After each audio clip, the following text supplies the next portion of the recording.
Well, I've seen the company off the regiment setting off on its way to forward locate down in Brize Norton to make sure that they are ready as the reserve for what might happen next in Afghanistan. It's really important to see the guys off and to set out to them what they maybe can expect and what not. So I think it's important to touch base with one of the units within the 16 Air Assault Brigade, Britain's Ready Brigade, to make sure that they're ready, but also to understand what's on their minds.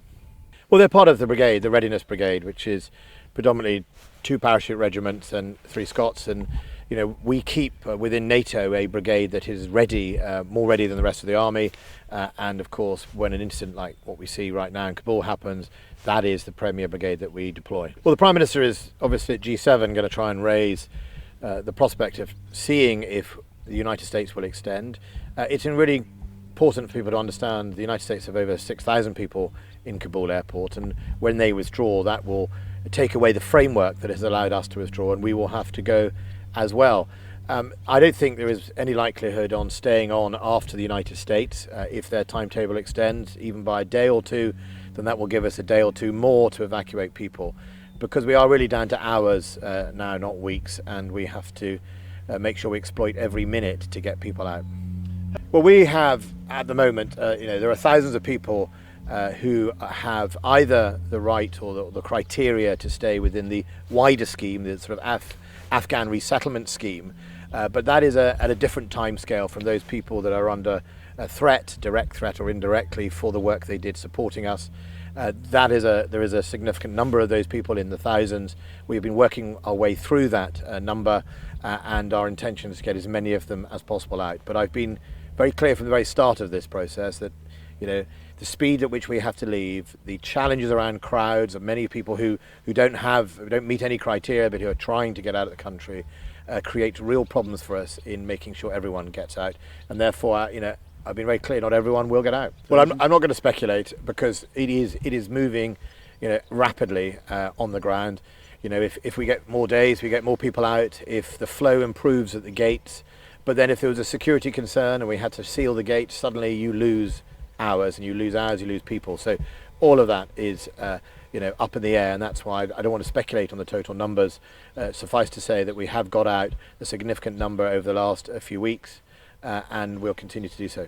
So we'll establish some hubs regionally to allow people who get out of Afghanistan to present their papers. I will put the MAD at the disposal of the Home Office and the Foreign Office to staff up those places if needed, and we'll do everything we can to process them. We've also done, as far back as April, where we got an interpreter and his family out of a Greek refugee camp. We take them from those other type of third countries where they present themselves, and so we'll be doing both. Over the last 24 hours, we've taken 1,300 people out. That's a mixture of British nationals and people on the ARAP scheme, such as interpreters. We've taken out, since the 14th of August, 6,600 of those people and other people within criteria. And since as far back as April, we've taken out 8,000 people. Those are all the people within the scheme, both passport holders, interpreters, people that help the British government, whether that was through aid or whether that was through military. And that's the right thing to do. There are, of course, many, many more, and that the hardest thing is to be honest about the reality, which is we won't get them all out, but we are doing it every hour of every day to get them through. I think they'll explore it, but I think we'll have to see what happens today. The Prime Minister at the G7 is going to try and seek a further extension.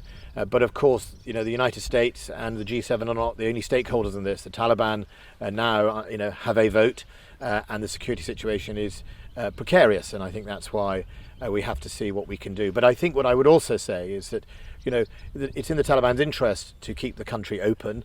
There are border crossing points into Islamabad and in Pakistan, to some of the other neighbouring countries that are open. I would think the Taliban want the airport to function, and that means in the not too distant future, people that are eligible will be able to leave the country and make their way either overland or indeed on flights to the Emirates and other parts of the world, which has been the norm up and to date. I think we're going to deal with the issues right now on the ground. My forces on the ground are engaging with local Taliban commanders in order to get people through. It's really important, and I think we'll, as I've said, we should judge the Taliban by their actions, not their words. and all of that will point to whatever status and relationship we have with the Taliban in the future. Look, it's currently earmarked to close in 2032, but I've asked the Army, as it implements the March Defence Review, to also look at its basing at the same time. And we'll see an announcement in September, hopefully, about the future of all the bases, but also the future of the infantry regiments and how they are going to operate in a new look army.